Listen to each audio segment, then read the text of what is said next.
기독교에는 세 가지 중요한 절기가 있습니다. 첫 번째가 성탄절이고 두 번째가 부활절입니다. 세 번째 중요한 절기가 뭐냐고 물으면 성경 가운데 추수감사주일입니다 라고 얘기하는 사람이 있지만 추수감사주일이 세 번째 중요한 절기는 성령강림주일입니다. 그래서 누가 모아서 기독교의 3대 절기가 뭐냐고 물으면 성탄절, 부활절, 성령강림주일이라고 얘기를 해야 정답이 되는데요. 성령강림절은 부활절 후 50일째 되는 날로서 성령 하나님이 이 땅에 내려오신 날입니다. 그래서 성령님이 이 땅에 내려오셨다, 강림하셨다라고 해서 성령강림절이라고 얘기를 합니다. 기독교의 3대 명절 가운데 하나가 성령강림절이 바로 오늘인데 저는 오늘 성령 강림에 대한 말씀을 전하지 않으려고 합니다. 왜냐하면 그동안 우리가 사도행전의 말씀을 쭉 생각하면서 우리가 성령 강림의 역사가 언제 어떻게 일어난지 이미 배웠기 때문에 그렇습니다. 성령 받으려고 하면 마가의 다락방에 있었던 120명의 종들이 열흘 동안 기도로 간절히 기도했을 때 성령 받았던 걸 알고 있고 오늘 우리도 기도하면 성령 충만의 역사를 경험한다는 걸 알고 있습니다. 하나님의 사람이 능력 있게 사역하려고 하면 자기의 힘으로 되는 것이 아니라 성령 하나님의 능력을 받아야 가능하다고 얘기하면서 베드로와 주의 종들을 보니까 성령 받지 않았을 때는 겁내고 두려워하고 주님을 모른다고 부인했던 그 사람들이 성령 받으니까 놀라운 일을 감당하는 걸 보게 되죠. 오늘 우리들도 성령을 받아야 되는 이유가 그렇습니다. 성령 충만이 뭐냐고 했을 때 정리도 해드렸습니다. 성령 충만은 성령의 사로잡힘과 성령에 절대 복종하는 것이 성령 충만이다라고 얘기를 했는데 다시 말하면 이미 여러분들은 성령님에 대해서 알 만큼 안다라는 얘기입니다. 성령을 어떻게 받는가도 압니다. 어떻게 충만한 것도 알고 있습니다. 내가 능력 있게 사역하려고 하면 왜 성령의 능력을 받아야 되는지 알고 있다는 얘기입니다. 그런데도 불구하고 우리가 성령님에 대해서 하나님 목마릅니다. 성령님 배고픕니다. 내가 갈증을 느낍니다 라고 얘기한다는 말은 내가 교만했던 말이든지 내가 기도해야 되는 사람이 기도를 하지 않든지 신앙적인 노력을 하지 않기 때문에 일어난 얘기이기 때문에 아무리 제가 성령 강림에 대해서 얘기를 해도 우리에게는 변화가 없습니다. 그래서 오늘은 성령 강림에 대한 얘기를 하지 않고 계속해서 사도행전의 말씀을 강의하는 순서대로 좀 강의를 하려고 합니다. 지난 시간에 우리는 초대교회가 아나니아 삽비라 꼴을 정리했을 때 또다시 부흥이 찾아왔다라는 얘기를 생각했습니다. 여러분 기독교 역사를 한 2000년 정도 보지 않습니까? 2000년 기독교 역사 가운데 부흥기가 얼마 정도 된다고 생각합니까? 2000년 기독교 역사 가운데 부흥기라고 얘기하면 아무리 후하게 잡는다고 해도 채 100년이 되지 못할 겁니다. 그러니까 2000년 기독교 역사 가운데 1900년 역사는 평범한 시기였습니다. 그 시기 가운데는 영적인 암흑기도 있습니다. 중세 같은 경우에는 아주 오랜 시간 동안 영적인 암흑기를 보냈던 걸 보게 되는데요. 2000년 교회 역사 가운데 100년의 부흥의 역사는 그러면 어떨 때 도대체 찾아왔느냐는 겁니다. 우리가 부흥을 경험하려고 하면 과연 어떤 때 부흥이 찾아왔는가를 알 필요가 있는데 지금은 돌아가셨습니다만 서울 사랑의 교회 옥하는 목사님 그분이 쓴 책에 보니까 이런 내용이 있었습니다. 부흥을 주시는 특별한 때 세 가지가 있더라라는 얘기입니다. 자기를 목회를 하면서 교회사를 연구를 해보면서 보니까 부흥을 하나님이 주시는 특별한 때가 세 가지가 있는데 첫 번째는 새 선교지를 개척할 때 하나님은 부흥을 주시더라고 얘기합니다. 어느 나라든지 새롭게 복음이 증거되고 새롭게 선교지가 개척될 때는 부흥의 역사가 일어났다라고 얘기합니다. 우리나라도 복음이 들어왔을 때 부흥의 역사가 일어났습니다. 중국에도 복음이 처음 들어갔을 때 그렇게 했고요. 인디언 세계도 그와 같은 부흥의 역사가 일어났고 미국의 경우에도 미국의 복음이 처음 들어갔을 때 그런 부흥의 역사가 일어났다는 겁니다. 우리가 지금 사도행전의 말씀을 생각하는 것도 역시 마찬가지죠. 교회가 처음 만들어질 때 하나님은 놀라운 부흥의 역사가 일어나는 걸 보게 됩니다. 두 번째 하나님이 부흥을 주시는 특별한 때는 한 세대가 영적으로 최악이었을 때 하나님은 부흥의 역사를 베풀어 주었다라고 얘기합니다. 한 세대가 영적으로 최대한 타락되어서 더 이상 구제 불능이라고 얘기를 했을 때 하나님은 그 시대에 다시 부흥의 불을 던져주면서 다시 그 나라를 회복시켜주는 걸 보는데요. 대표적인 것이 중세 암흑기를 거치고 지금부터 500년째 일어났던 종교개혁의 운동이 바로 그런 역사다라고 볼 수가 있죠. 그러니까 한 세대가 영적으로 타락했을 때, 그래서 어떤 면면 우리 한국교회 왜 하나님 부흥을 안 주냐라고 물으면 반대로 그래도 이 시대가 영적으로 극도로는 타락이 되지 않았기 때문에 부흥을 안 준다고 생각하는 사람도 있다는 겁니다. 그 다음에 세 번째, 어떨 때 하나님이 부흥을 주냐라고 했을 때 교회에 큰 핍박이 당하여질 때, 그러니까 큰 핍박이 오기 전에는 항상 부흥의 역사가 있었다라고 얘기를 합니다. 그러니까 우리가 예루살렘 교회도 마찬가지입니다.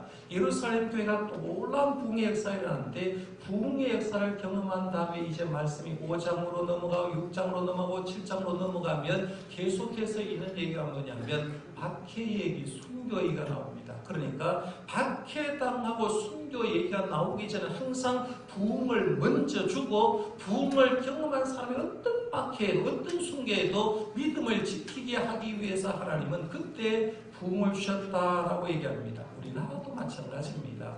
우리나라도 언제 부흥의 역사가 일어났습니까? 라고 말하면 여러분 대답할 수가 있죠. 우리나라의 부흥은 1900 몇 년요? 7년입니다.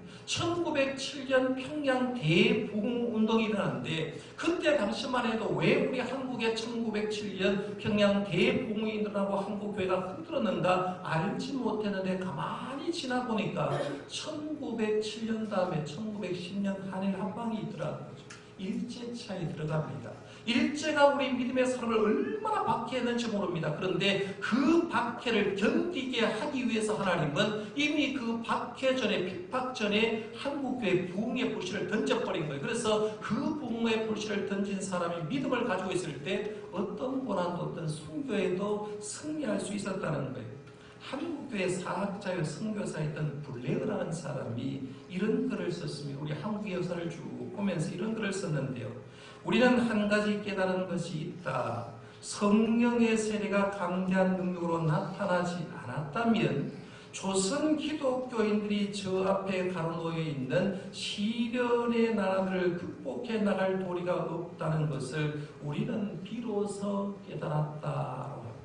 한국 역사를 보면서 어떻게 일제시대 그런 핍박 속에서 지켰냐고 보니까 한국교회 1907년 평양 대부흥운동을 통해서 부흥의 불씨를 던져주니까 부흥의 불씨를 받은 우리들이 어떤 고난도 어떤 시험도 이겨나갈 수 있다라고 얘기합니다. 이렇게 하나님은 새 선교제를 개척할 때 한 세대가 영적으로 취약이었을 때 교회에 큰 핍박이 닥치기 전에 부흥의 역사를 허락했다는 거죠. 그러면 초대교회의 역사 가운데는 이 세 가지 가운데 몇 가지가 해당되느냐라고 보면 두 가지가 해당이 되죠.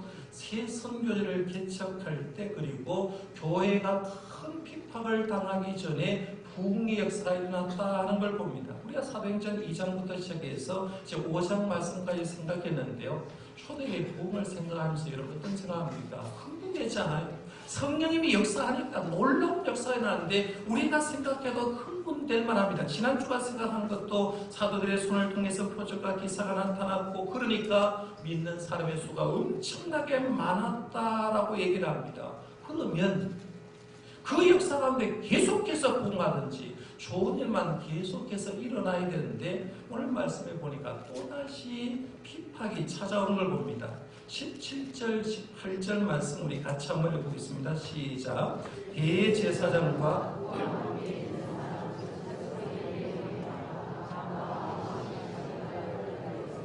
서두를 잡아다가 옥에 가두었더니 이 말씀 잘 보세요. 대제사장과 그와 함께 있는 사람 즉 사도인의 당파가 다함함에 시기가 가득하여 일어나서 사도들을 잡아다가 옥에 가두었다라고 합니다. 아나니아 삽비라 사건을 정리한 다음에 초대교회에 다시 부흥이 일어났는데 사탄은 부흥이 일어난 교회를 그냥 보지 못하고 이번에는 종교 지도자를 통해서 교회를 다시 한번 핍박해 주는 걸 봅니다. 이 보는 말씀 17절, 18절 말씀에서 우리는 신앙의 비밀 세 가지를 발견할 수가 있습니다. 그 첫 번째는 뭐냐면 신앙의 성숙은 축복을 통해서만 아니라 고난을 통해서도 우리가 성숙할 수 있다 하는 걸 보게 됩니다. 그런데 이걸 멀리도 볼 필요가 없어요. 여러분 자신을 한번 보세요. 여러분이 어릴 때부터 살아오면서 지금까지 50년 살았든지 60년 살았든지 한 번도 안 아프고 살아온 사람이 있습니까? 없을 거예요. 그렇죠? 우리가 이 땅을 살아오면서 건강할 때도 있었지만 건강하다가 또 아픕니다. 아프다가 또 건강 회복하고 건강하다가 또 아픈 것을 보게 되는데, 그래서 옛날 어른들은 이런 말을 했죠. 아이들은 어떻게 하면서 자란다 했죠. 아이들은 아프면서 자란다 이렇게 했죠. 아이들은 뭔가 아프면서 하나하나를 더 성장하는데 성장통이 있다는 얘기입니다. 우리 신앙생활도 마찬가지라는 거예요. 신앙생활은 축복과 고난이 분리된 것이 아니라 마치 동전의 양면 같더라는 거죠. 하나님은 때로는 축복을 주고 때로는 고난을 주는데 그것이 다 결국에는 내 신앙의 성숙함을 주더라 하는 걸 보게 됩니다. 그러니까 우리 예수 믿는 사람들 늘 이해할 게 뭐냐면 축복의 시기를 걷더라도 때로는 내게 고난이 올 수도 있고요. 내가 현재 지금 고난의 길을 걷더라도 고난 너머에 축복이 있는 줄 믿으실 바랍니다. 그러니까요, 어떤 상황이 올지라도 하나님은 그 상황을 통해서 내 신앙을 성장시키기를 원한다는 사실을 믿으시길 바랍니다. 오늘 본문에 그 얘기를 하는 거예요. 그 다음에 두 번째는 핍박은 먼 데서 오지 않고 가까운 데서 온다는 사실을 얘기를 하고 있습니다. 우리 생각이에요. 핍박은 먼 데서 온다고 생각합니다. 그런데 불신자에게서 온 것 같은데 오늘 말씀해 보니까 대제사장과 사두개인의 당파로부터 왔다고 했죠. 17절 말씀에 대제사장과 그와 함께 있는 사람, 즉 사두개인의 당파가라고 했습니다. 대제사장과 사두개인들은 당시로 말하면 최고의 종교 지도자입니다. 이들 하나님 아는 사람이잖아요. 대제사장은 하나님께 예배하는 사람이고 이 사두개인들도 하나님을 믿는 사람인데, 우리 생각에 그러면 예루살렘 교회가 변화되고 부흥이 일어나게 되면 사도들을 초청하고 그리고 예수 믿는 사람을 불러가지고 뭐라고 했냐면 칭찬해주고 격려 좀 해주면 안 됩니까? 그렇잖아요. 너희들 열심히 예수 믿어서 좋다라고 얘기를 했는데 오히려 신앙의 지도자들이 교회가 성장한 것을 보고 사도들을 잡아 가두었다라고 얘기합니다. 그럼 이걸 우리 교회도 적용시켜 볼 수가 있습니다. 우리 교회를 가장 힘들게 하는 세력이 누굴까요? 대구광역시 시장이 우리 교회를 괴롭게 할까요?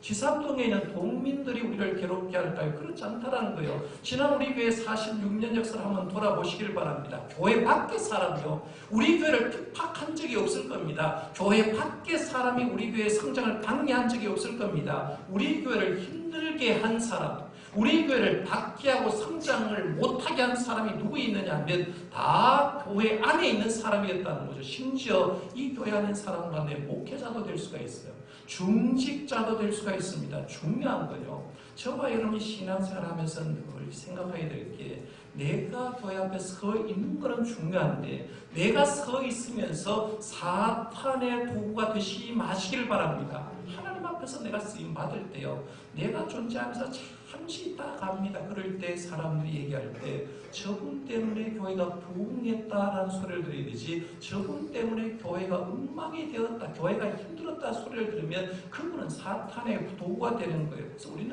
우리가 존재함으로 통해서 누구든지 관계없어요. 여러분이 존재함으로 교회가 부흥되는 역사가 있기를 바랍니다. 그 다음에 세 번째 비밀은 핍박이 오는 이유는 특별한 이유 때문에 오는 게 아니라 시기와 질투 때문에 온다라고 얘기합니다. 사람들이 교회 생활하면서 나름대로 얘기합니다. 신앙적인 논리 때문에 교리적인 이유를 들어서 자신을 합리화시키면서 나는 이런 일 때문에 싫습니다라고 얘기하는데 보는데요, 성경 말씀을 보니까 그렇지 않더라는 거죠. 사실은 우리가 하나님의 교회를 힘들게 하는 사람 대부분은 시기와 질투 때문에 힘들게 할 때가 많다는 겁니다.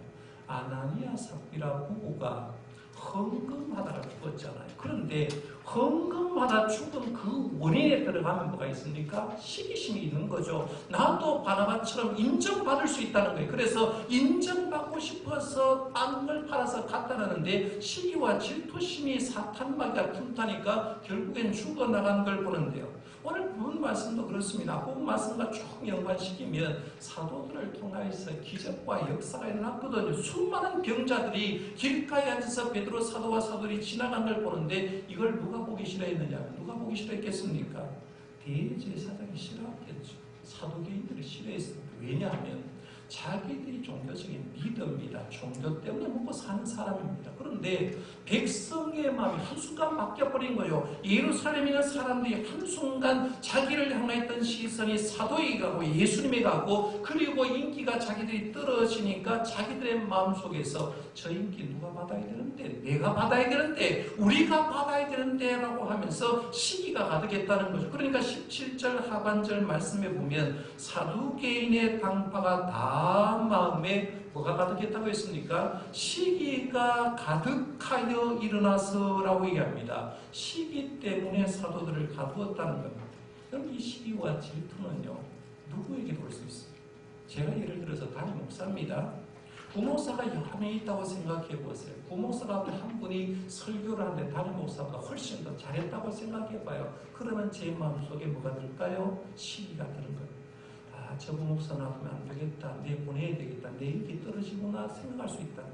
그러니까 교회 리더도 그렇습니다. 장로님도 권사님도 안수 집사님도 나만 인기가 누구를 믿고 싶어 할 때가 많다는 거죠. 그러니까 어떤 사람이 튀고 어떤 사람이 잘 나게 되면 저 사람 나보다 별 것 없는데 저 사람과 인기가 있고 나는 왜 이러냐라고 말하면서 내 마음속에 자기도 모르는 사이에 내가 부족한 것이 무엇이 있어라고 말하면서 시기와 질투가 틈탄다는 거죠. 이게 사탄을 통해서 틈타는 거예요. 그러면 우리가 신앙생활에서 이미 내 마음속에 교회 생활하면서 누구보다 못하다라고 시기가 드는 순간 이미 사탄이 틈타버린 거예요. 조심해야 될 부분이라는 거예요.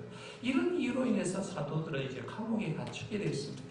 1차 투옥 때는 베드로와 요한이 갇혔다라고 얘기를 했는데, 오늘 본문에 이제 2차 투옥을 언급하면서 몇 명이 갇혔는지 얘기하지 않습니다. 누가 갇혔는지도 말하지 않습니다. 1차 때보다 분명한 건 더 많은 제자들이 지금 옥에 갇혀 있는 건 분명합니다. 옥에 갇혔을 때 놀라운 역사가 일어납니다. 이제 19절 말씀부터 20절 말씀에 한번 보세요. 19절에서 20절에 보면 같이 한번 읽어볼까요? 시작. 주의 사자가 밤에 옥문을 열고 끌어내어 이르되 가서 성전에 서서 이 생명의 말씀을 다 백성에게 말하라 하매. 아멘. 여기 보면 주의 사자가라고 했죠. 천사를 얘기합니다. 천사가 밤에 옥문을 열었다는 겁니다. 옥문을 열고 끌어내었다라고 얘기를 합니다. 여기 이 말씀을 문자대로 믿습니까? 천사가 동원되고 밤에 옥문을 열고 사도들을 끌어내었다는 사실을 믿으십니까? 저는 그대로 믿습니다. 왜냐하면요, 우리가 성경 말씀에 보면 논리적으로 믿을 수 없는 것들이 굉장히 많습니다. 예를 들어서 하나님이 말씀으로 천지 창조하셨다는 것 어떻게 논리적으로 설명합니까? 출애굽할 때 홍해를 갈랐던 것, 노아 홍수 얘기도 마찬가지죠. 여리고성이 무너진 얘기도 마찬가지입니다. 신약으로 와서 예수님이 동정녀에게 탄생되었다는 말도 논리적으로 설명이 안 됩니다. 예수님이 사역할 때 죽은 자도 세 사람 살렸고 어떤 병자들도 쾌유하고 고침받았다는 것도 압니다. 그리고 성령은 이 땅에 내려오셨고 성령 받은 주의 종을 통해서 안전병이가 일어났다 하는 사실도 논리적으로 설명이 안 됩니다. 그런데 논리적으로 설명이 안 되지만 역사가 일어난 것 어떻게? 지금 시도 역시 마찬가지입니다. 논리적으로 설명이 안 되는데 하나님의 역사가 일어나면 옥문을 열고 하나님이 끌어낼 줄 여러분 믿으시길 바랍니다. 그리고 조금 더 나가면요, 우리가 옥문을 열고 끌어내는 이유가 뭐냐면 하나님의 영광을 위한 거거든요. 그러니까 때로는 항상 주의 종들이 옥에 갇혔다고 해서 끌어내지 않아도 그것이 하나님의 영광이 된다고 하면 때로는 옥에 있으면 순교도 할 수 있다는 거죠. 그 정도로 좀 볼 필요가 있어요. 다시 본문을 한번 돌아가고 있어. 천사가 이제 밤에 갇혀있던 옥문을 열고 사도들을 끌어냈습니다. 추록시켜준 거죠. 왜 추록시켜줬느냐라고 보니까 20절에 보면 이유가 있었습니다. 20절에 가서 성전에 서서 이 생명의 말씀을 다 백성에게 말하라라고 얘기합니다. 이걸 조금 더 고급스럽게 표현하면요, 19절 말씀은 소명에 대한 얘기입니다. 이스라엘 그 과목 속에 있는 사도들을 구원해 주는 얘기죠. 소명의 내용이에요. 이 10절은 사명에 대한 얘기를 합니다. 너희들 내가 왜 추록시켰느냐, 이유가 뭐냐라고 말하면서 사명 얘기하는데, 천사가 추록시키는 이유를 얘기할 때 사명을 이렇게 말하죠. 성전에 서서 이 생명의 말씀을 다 백성에게 말하는 것이 너희의 사명이다. 구약성경에 있어서 봐도 이런 내용이 나와요. 이스라엘 백성이 이제 몰살당할 위기에 있었습니다. 자기의 삼촌이었던 모르드게가 에스더에게 이런 말을 합니다. 에스더서 4장 14절에 보면 네가 왕후의 자리를 얻은 것이 이때를 위함이 아닌지 누가 알겠느냐. 하나님이 너를 왕으로 삼아주었는데 하나님이 너를 왕으로 삼아준 이유가 이때를 위해서가 아닌가 하는 걸 얘기를 하는 거죠. 네가 왕으로 부름받았다. 그러면 왕으로 부름받았을 때 그 왕으로 부름받은 사명이 뭐냐는 거예요. 그 사명이 유대인들 지금 죽게 되었는데 죽게 된 유대인들을 대표해서 왕에게 나가서 살려달라고 얘기하는 게 너의 사명 아니냐는 거예요. 이 말을 들었던 에스더는 유대인들을 다 소집하라고 얘기합니다. 회답을 해서 수산에 있는 유대인들을 다 소집하고 3일 동안 금식 기도를 시키십시오. 그리고 나도 금식 기도하고 신녀들도 금식한 다음에 왕이 부르지 않고 왕에게 나가면 왕이 금고를 내려주지 않는다는 내가 죽지만 그래도 왕께 가겠습니다 라고 말하면서 유명한 말을 하죠. 죽으면 죽으리이다. 얘기합니다. 죽어도 좋으니까 가겠다는 얘기입니다. 결국에는 에스더 왕후도 소명을 받았는데 그 소명이 뭐냐면 유대의 사람을 구원해내는 사명 때문이라는 거예요. 그 사명을 완수한 걸 보는데 오늘 말씀을 한번 잘 보시면서 제가 여러분에게 물어보겠습니다. 여러분도 예수님으로 인해서 구원받은 줄 믿습니다. 여러분이 죄의 감옥에서 죽음의 감옥에서 슬픔의 감옥에서 주님을 믿음으로 주님께서 여러분을 구원해낸 줄 믿습니다. 분명히 소명을 받은 거예요. 그러면 왜 하나님은 여러분을 구원해 줬습니까? 여러분을 왜 죄의 구덩이에 빠져있는 여러분, 죽은 여러분을 왜 사망의 구덩이에 빠진 여러분들을 왜 구원해내느냐는 거예요. 그 대답을 할 수 있어야 된다는 거죠. 내 구원받았다. 그건 다 얘기할 수가 있죠. 그런데 왜 하나님이 날 구원해 주었느냐라고 물었을 때 오늘 말씀해 본 사도들은 천사들이 얘기합니다. 성전에 가서 생명의 말씀을 전하게 하기 위해서 너희를 구원해 주었다라고 얘기합니다. 그러면 오늘 우리들은 하나님께서 왜 우리를 불렀는가 하는 거죠. 부른 목적이 뭡니까? 여기에 대한 대답을 해야 된다는 거죠. 죄송하지만 우리는 여기에 대한 대답을 잘 못합니다. 죽어가는 사람이 하나님께 기도해서 하나님 살기만 주시면요 하나님 영광 위해서 살겠습니다라고 얘기합니다.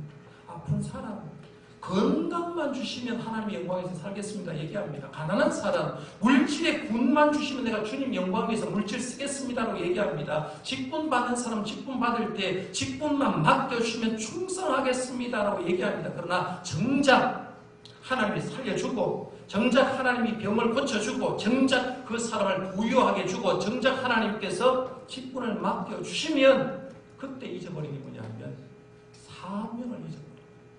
화장실 갈 때 다르고 나올 때 다르다. 우리는 하나님께서 불렀는데 하나님께서 날 구원해 줬는데 나에게 직분도 줬는데 살 만큼 해 줬는데 그 다음에 내가 받은 사명이 뭔지 잊어버릴 때가 많다는 거죠. 그래서 살기는 살아요. 예수를 믿기는 믿어요. 왜 믿는지 몰라요. 그냥 형식적으로 믿을 때가 굉장히 많다는 얘기입니다. 오늘 여러분이 그걸 확인하셔야 된다는 얘기입니다. 하나님이 날 살려준 이유는 뭔가? 나에게 맡겨진 사명은 뭔가? 이 시간 말씀을 통해서 사명을 회복할 수 있기를 바랍니다. 오늘 본문으로 다시 한번 가보세요. 사도들은 사명을 받았습니다. 가서 성전에 서서 이 생명의 말씀을 다 백성에게 말하라라고 하면서 사명을 주니까 그들이 순종합니다. 21절 상반절에 보면 그들이 듣고 새벽에 성전에 들어가서 가르치더니라고 얘기했습니다. 밤중에 추록하고 천사들을 통해서 성전에 가서 말씀 전하라라고 얘기하니까 날이 해가 뜨고 가는 게 아니라 성경 말씀에 보니까 뭐라고 합니까? 새벽에 성전에 들어가서 가르쳤다라고 합니다. 새벽에 갔다는 거죠. 순종을 즉각적으로 했다는 말입니다. 이 새벽을요 우리 시각으로 이해하면 안 됩니다. 지금 우리는 그냥 그대로 삽니다만은 유대 지방은 날씨가 굉장히 덥습니다. 제가 지난번에 말씀드렸습니다만은 이스라엘은 돈이 비싼 집이 산 꼭대기에 있는 집입니다. 내려올수록 싼 집이라는 거죠. 더우니까 시원한 곳을 찾습니다. 그러니까 하루 일과를 보내면서 하나님께 기도할 때도 새벽 시간에 많은 사람이 성전에 나서 기도를 많이 했는데 이른 아침에 새벽에 기도하는 그 사람들에게 말씀 전하기 위해서 하나님은 사도들에게 새벽에 가서 말씀 전하라고 얘기하는 거죠. 그러니까 새벽에 가서 말씀 전했다라고 얘기합니다. 그래서 우리는 생각할게요. 그들이 성전에 들어가서 말씀 전하는 게 쉬웠겠느냐? 안 쉬웠습니다. 왜? 말씀 전하다 이미 잡혀왔지 않습니까? 솔로몬 내각에서 말씀 전하다가 그리고 공개적으로 일하다가 사도들에게 사내들의 공개에서 잡혀와서 죽을 고비를 겪고 있는데 감옥에 갇혔는데 또다시 순종하는 것은 내가 감옥에 갇힌 건 불보듯 뻔한 얘기라는 거죠. 그런데도 불구하고 주님의 명령이니까 순종하는 거죠. 우리가 이런 순종을 배울 필요가 있다는 거예요. 그 다음 이어지는 21절 중반절부터 28절까지는 다 생각할 수가 없고요. 간단히 얘기하면 이제 사내들의 공의가 그 다음날 사도를 잡았으니까 재판하기 위해서 소집을 다 해놓고 옥에 갇혔던 사도들을 끌어내라고 얘기합니다. 대제사장과 그리고 경비대장이 끌어내라고 명령했는데 경비대장이 가보니까 이미 사도들은 없어졌습니다. 깜짝 놀랐습니다. 어떤 사람이 예루살렘 성전에서 달려와서 하는 말이 감옥에 갇혔던 사도들이 지금 예루살렘 성전에서 말씀 전하고 있습니다 라고 보고를 합니다. 그래서 경비대장이 성전에 서서 말씀을 가르쳤던 사도를 다시 잡아와서 공리 앞에 세우고 신문을 합니다. 왜? 예수님 이름으로 가르치지 말라고 했지 않냐? 그런데 왜 예수 죽인 피를 우리에게 돌리려고 자꾸 말씀 전하느냐? 신문을 하기 시작합니다. 신문했을 때 그 대답을 베드로와 사도들이 이렇게 대답하죠. 29절부터 32절까지가 사도들의 베드로의 대답입니다. 한번 같이 읽어봅니다. 29절부터 마지막 32절까지 시작. 베드로와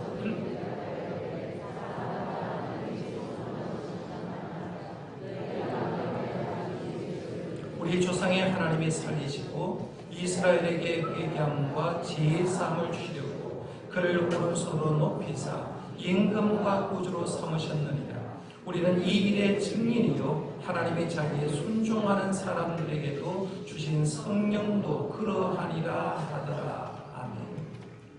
29절 말씀에는 이렇게 대답을 합니다. 베드로와 사도들이 우리는 사람 말에 순종하는 사람이 아니라 하나님의 말에 순종하는 사람입니다 라고 말하면서 겁내지 않고 또렷또렷하게 대답합니다. 그리고 30절 말씀에 가니까 우리 예수님은 너희가 나무에 달아 주인 그 예수님이 우리의 주님이 된다라고 말하면서 십자가의 예수를 전파를 합니다. 그리고 30절 말씀 계속해서 보면 너희가 나무에 달아 죽인 예수를 우리 조상의 하나님이 살리셨다라고 얘기를 하면서 예수님은 십자가의 죽으심으로 끝난 게 아니라 십자가에서 부활하셨다는 거죠. 부활하신 예수님을 전파합니다. 그리고 31절 말씀에 가니까 이 예수는 너희를 구원하기 위해서 회개함과 제사함을 주시는 임금과 구주가 되시는 예수 그리스도라고 얘기하면서 구원자 예수를 얘기합니다. 이 말씀 30절, 31절까지 말씀 속에서 뭘 얘기하느냐 하면 사도들에게 천사가 뭐라고 했습니까? 생명의 말씀을 전하라 했거든요. 생명의 말씀을 성전에 가서 전하라고 했는데 그 생명의 말씀이 뭔가를 얘기하는 거예요. 생명의 말씀은 뭐냐 하면 십자가의 예수입니다. 생명의 말씀은 십자가의 예수가 우리를 위해서 죄를 해서 돌아가셨다. 그리고 예수님은 3일 만에 부활하셨고 부활하신 그 예수님이 내 죄와 허물을 대속해서 돌아가셨기 때문에 그 돌아가신 예수를 믿으면 구원자가 된다라고 말하면서 십자가의 예수, 부활하신 예수, 구원자 예수를 전하는 것. 이게 생명의 말씀입니다. 여러분 교회 와가지고요 다른 세상 얘기 듣지 마십시오. 안 들어도 관계없어요. 교회 오면 십자가의 예수, 부활하신 예수, 구원자 예수님 소리만 들으시길 바랍니다. 그분이 나를 구원해줬기 때문에 그래요. 그분이 바로 생명의 말씀이 된다는 겁니다. 그런 다음에 32절에 가니까 이렇게 말합니다. 32절 마지막에 보면 우리는 이 일의 증인이요 라고 말합니다. 우리는 십자가 봤다. 우리는 부활하신 예수님 봤다, 우리를 구원해 주신 예수님 봤다고 말하면서 우리는 이 일의 증인이다라고 얘기를 합니다. 그리고 하나님이 자기의 순종하는 사람들에게 주신 성령도 그러하니라. 하나님의 말씀에 순종하는 사람들에게 성령도 주더라라고 얘기합니다. 이제 이 말씀을 마무리하면서 하나님이 저와 여러분을 부르신 공통의 목적이 뭐냐, 공통의 사명이 뭐냐 하면 대답을 해줘야 돼요. 그게 뭐냐면 사도들이 받은 사명하고 우리가 받은 사명 똑같다는 거죠. 20절에 가서 성전에 서서 이 성령의 말씀을 다 백성에게 전하라고 했는데 오늘 하나님 우리를 부르신 목적도 땅끝까지 이르러 내 증인 되라고 했거든요. 나를 구원해 주신 목적이 주님의 복음의 증인되라고 얘기를 하고 있는데 우리도 생명의 말씀을 전하는 것이 우리의 사명이라는 거예요. 그리고 이 사명을 작게 얘기를 하면 우리가 하나님의 전에 나와서 하나님을 잘 섬기도록 받은 직분도 사명이라고 얘기할 수가 있는데 오늘 말씀을 통해서 여러분이 꼭 하셔야 될 거예요. 내가 하나님께 구원받았다는 단계를 지나서 내가 받은 사명이 무엇인지 확인하고 그 사명을 위해서 열심히 섬겨갈 수 있는 사명 감당하시는 저와 여러분들 되시기를 바랍니다. 기도하겠습니다.